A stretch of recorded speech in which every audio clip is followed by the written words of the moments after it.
The twin suns were setting behind the jagged rocks of Vortenine, painting the sky orange and red. Traders were closing their stalls. Dust blew through the narrow paths of the alien marketplace. It was just another evening on the edge of the galaxy, until he arrived. No one knew his name. He wore a brown coat with old military patches, torn at the edges. His boots were cracked, and his face was tired.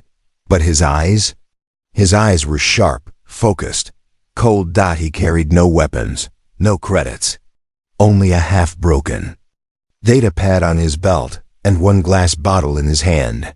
The label on it was old and faded, but the golden liquid inside still shimmered under the last rays of light. The bottle was whiskey, earth-made, rare, illegal in most sectors, but valuable. Very valuable. Aliens watched from behind curtains and stalls, whispered to each other. "That's the bottle. No one's seen one in years. They say it's cursed. They say whoever trades it changes fate." But the man didn't speak to anyone. He walked straight through the market, not stopping once, not even to look around. His boots echoed on the metal floor of the central hall, where desperate traders gathered, trying to sell cheap machines, medicines, or dried food. But he wasn't looking to buy. He was looking for someone. In the far corner sat a woman, not human. Her skin shimmered like silver, and her eyes glowed pale blue. She had a long shawl covering her head, and her arms wrapped around a small sick child who lay in her lap. Two more girls sat close by, older, thin, hungry. She was a stepmother. Her husband had died in a mining blast, left her with 3 daughters who weren't even her own blood. And now one of them was dying. She had nothing left to trade. Not even her ring. No one would help her. Not until the human man stopped in front of her. He looked at the child, looked at the woman. Then slowly, without saying a word, he crouched down and placed the bottle between them. The woman stared at it in shock. "What is this?" she asked, her voice dry and shaking. "Whiskey," the man said quietly. She blinked. "I don't need drink. I need medicine. She has fever. Her breathing is weak." The man nodded. "I know." She looked at him, confused.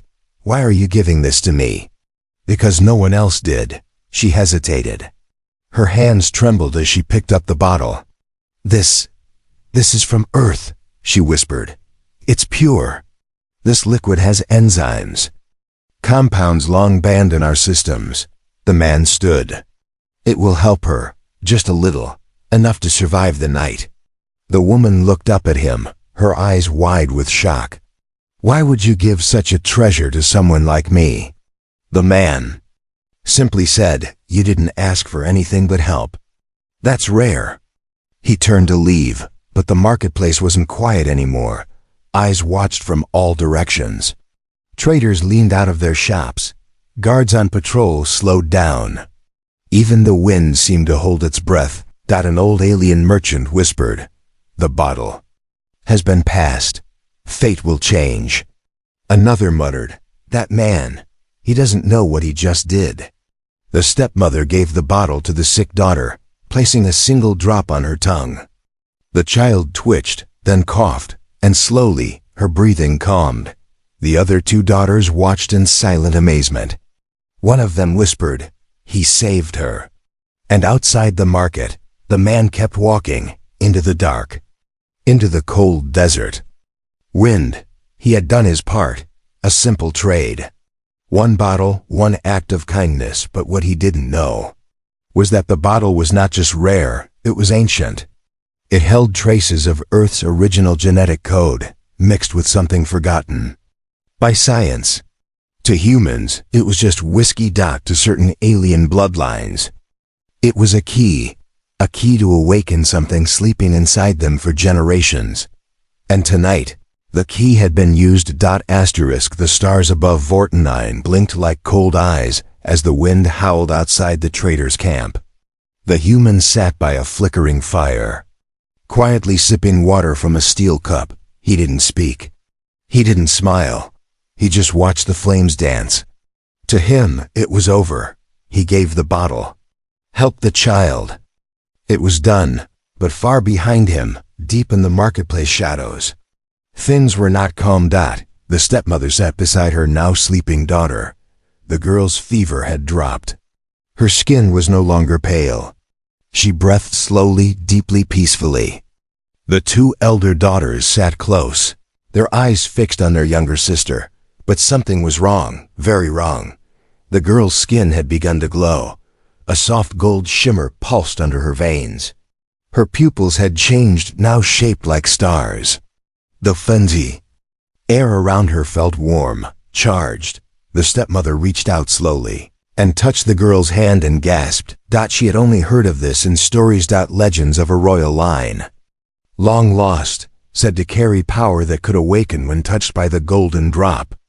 A drop that came only from Earth, only from whiskey made before the first galactic war. No one believed the old tales anymore, but the bottle was real. And now, so was the change. Back at the camp, the human felt a presence behind him. He turned. 3 shadows stood there. The stepmother and her 2 elder daughters. The youngest had stayed behind, too weak to walk. He didn't reach for a weapon. Just waited. The stepmother knelt by the fire. Her voice was calm, but strong. You need to know what you've done. The man stayed silent. She looked at her daughters. My husband was part of a hidden bloodline. One with old roots. The ruling families of the galactic south feared it. So they erased it, burned it from records, killed anyone connected. The daughters stared at the human. One stepped forward. We didn't know what we were. We thought we were just orphans. Leftovers, weak. But the drop changed that, the stepmother said. Your whiskey, it carried a signal. An old Earth compound that activates something deep in our DNA. It unlocked everything, the man frowned. I didn't come here to change destinies, the stepmother nodded. But you did. The second daughter stepped closer. Her voice was soft but serious. We saw visions. Flashes of battles, of stars falling. Of your kind helping ours, long ago. You didn't just save our sister, the first added. You started something. The man looked at the flames. I didn't ask for this. You don't have to ask, the stepmother said. You gave without wanting anything.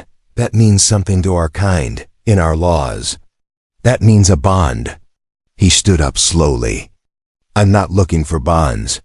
But the stepmother wasn't smiling anymore. She looked at him with ancient sadness. I didn't come to ask, she said. I came to warn you. Others will feel the awakening. Powerful ones. Old enemies. And they will come. The daughters stepped back, respectful. But before leaving, one of them said something that made the human freeze. We have a saying in our house, she whispered. A man who gives without price becomes the one all daughters follow.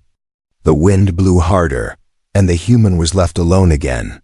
But this time, the fire didn't feel so warm, because somewhere deep in space, a signal had been triggered. A pulse sent out by that ancient drop. Something had received it. And they were coming, not for the bottle. Not for the girl, but for the man who gave it.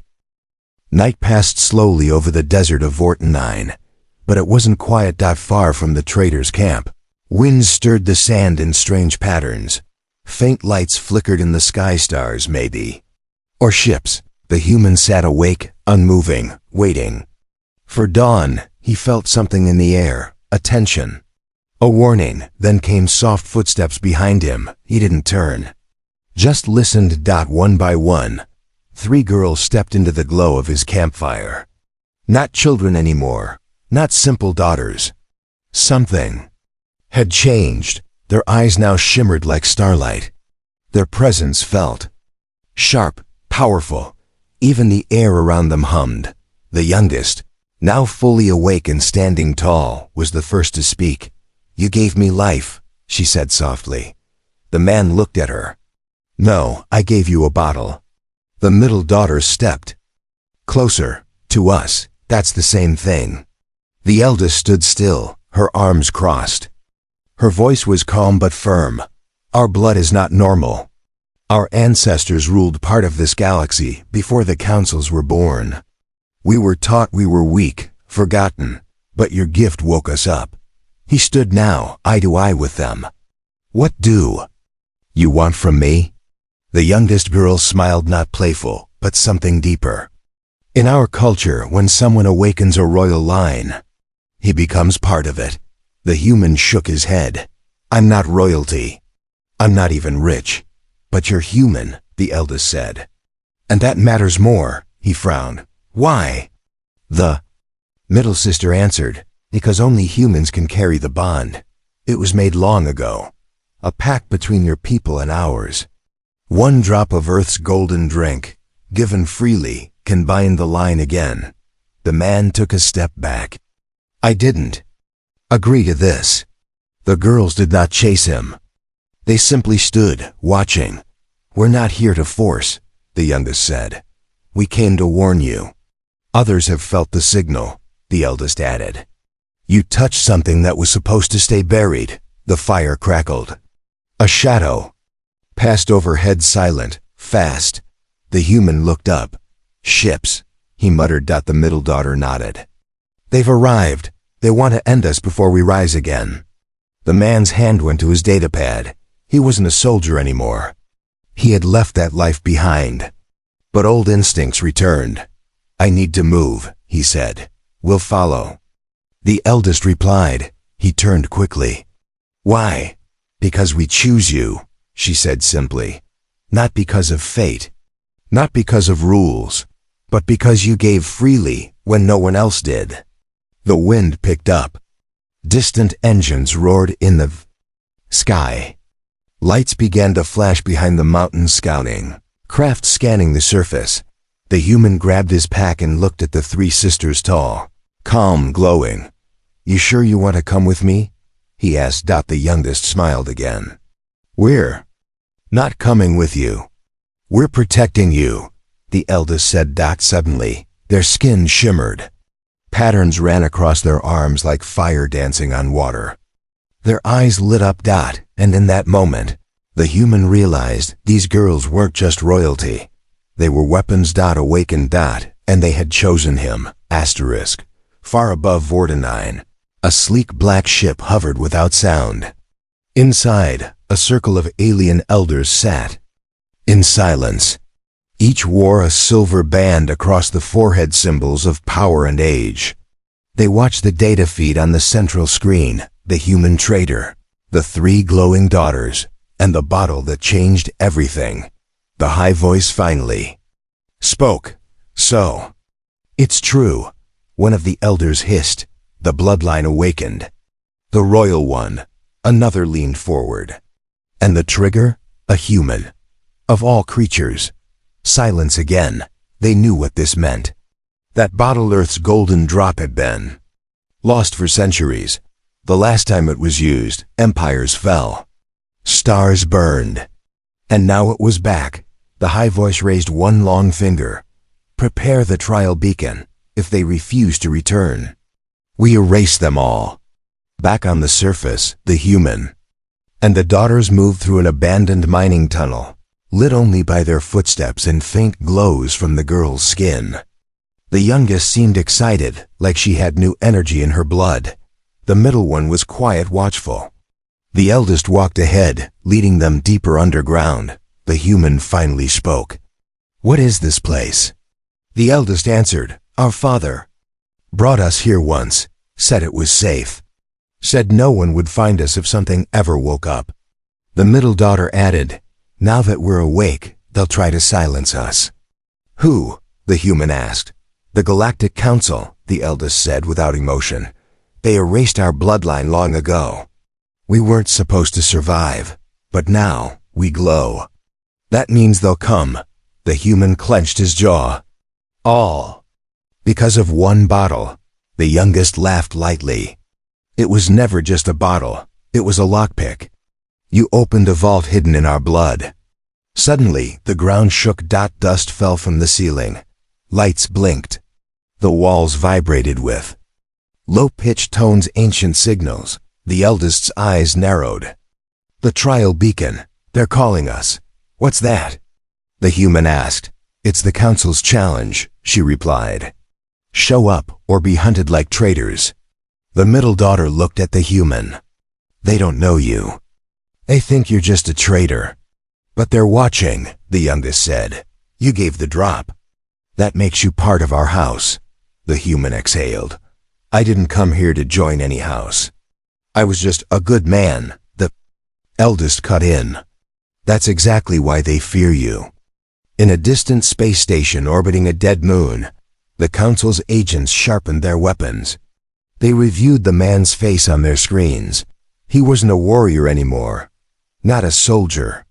Not a threat, but that's what made him dangerous. Humans had a strange way of turning kindness into revolution. That the human stared into the cave's reflection pool. His eyes looked tired. Lost, the middle daughter walked over. "You can still walk away." He stayed quiet for a moment, then said, "They'll still come after you." "Yes," she nodded. "But if you leave now, you won't carry our blood mark." He looked up. "What if I don't want to lead anything?" The eldest answered from behind. "Then stand with us. Not as a king. Not as a leader. Just as the one who gave us a chance." He nodded slowly. Outside, lights from the sky began to land. The trial had begun. And the council had no idea that the man they planned to judge was a human who already knew what it meant to survive the impossible. The trial grounds floated in orbit, an ancient platform made of black stone and starlight. No weapons allowed, no armies. Just words, judgment, and fear. But fear came from both sides today, because when the humans stepped onto the platform, with the 3 alien daughters walking beside him, every eye turned. Council elders whispered. Envoys stared.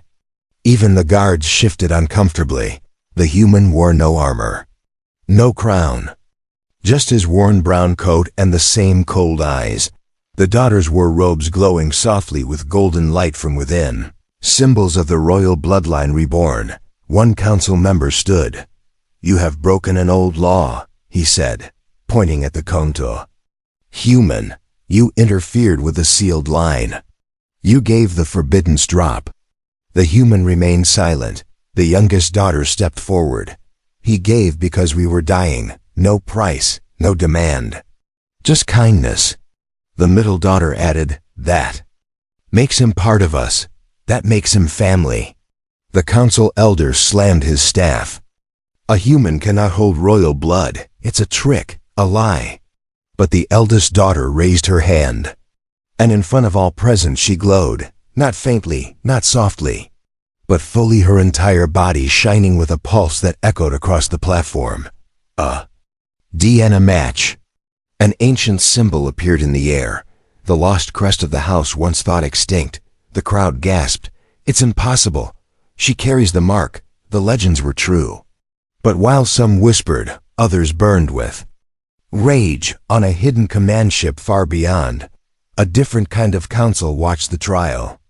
They were not elders, not judges, not thinkers. They were kings, and one of them snarled, "She lives, the daughters live. The bloodline awakens. If the council won't end them, we will." Ships began to power up. Coordinates locked on Vorta 9. War was coming. Back on the platform, the council fumbled for control. The high voice stood. "You must surrender the human. Let him be judged." "No," the eldest daughter said. "Then we will erase all of you."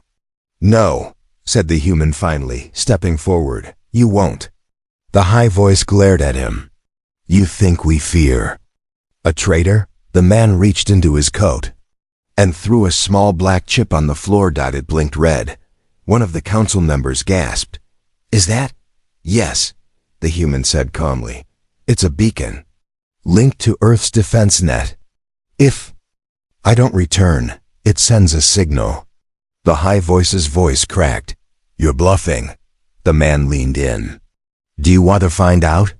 For a long moment, the platform was silent. Then the high voice sat down. The human turned to the daughters. We need to go, now. The youngest nodded. They'll still come.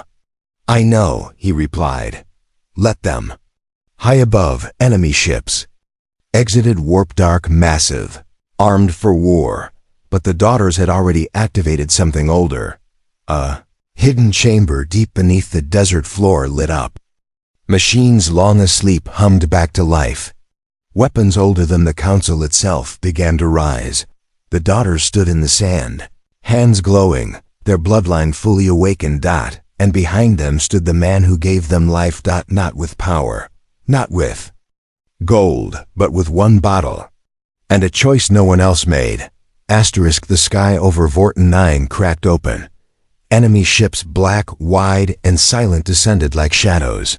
They came with no warning lights, no signals, no mercy. These were not patrols. These were executioners sent by the fallen kings. Their mission was simple: erase the daughters. Destroy the bloodline. Kill the human.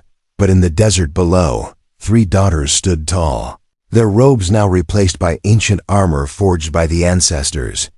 It had grown from their skin, formed by the awakening of royal blood. Their eyes burned with golden fire. The human stood between them, his old coat flapping in the wind. He wasn't glowing, he wasn't armored, he wasn't powerful, but he was calm. Inside the enemy's command ship, a general barked orders. Land full squads, no prisoners. The human dies first. But something interrupted. Energy readings. Not from Earth. Not from the daughters. From beneath the planet's crust. Ancient weapons. Alien codes not seen in 1,000 years. Suddenly, the desert cracked open. Massive towers rose from underground, not buildings but living machines. They were round, pulsing with light, humming with old power. The daughters stood in perfect formation, each controlling a part of the system. It wasn't war. It was awakening. The human's datapad buzzed. He looked down. Earth's defense net had detected the ships. A warning flashed. Prepare for orbital strike. He didn't press anything. Instead, he walked toward the daughters. They'll keep coming, he said. The eldest nodded. Yes, the middle daughter added. They'll never accept us alive. The youngest smiled. Then let them. See why they feared us. Suddenly, the sky lit up, not from the enemy, but from the towers below. Beams of pure energy launched into the air, blinding. Controlled, precise. Enemy ships exploded mid-fall. Troop carriers lost power and spiraled into the sand. The enemy was not prepared for this. They expected girls. They expected a lost bloodline. They didn't expect resurrection. From the rubble of a fallen enemy pod, soldiers crawled out, strange, sharp-clawed, wrapped in dark armor. One of them aimed a weapon at the human, but before he could pull the trigger, a golden blast hit him from behind, burned into dust. The eldest daughter stepped forward. No one harms him. The battle was short, not because the enemy was weak, but because the daughters were born for this moment. They fought with light and memory, with voices that called machines from the earth. They didn't scream.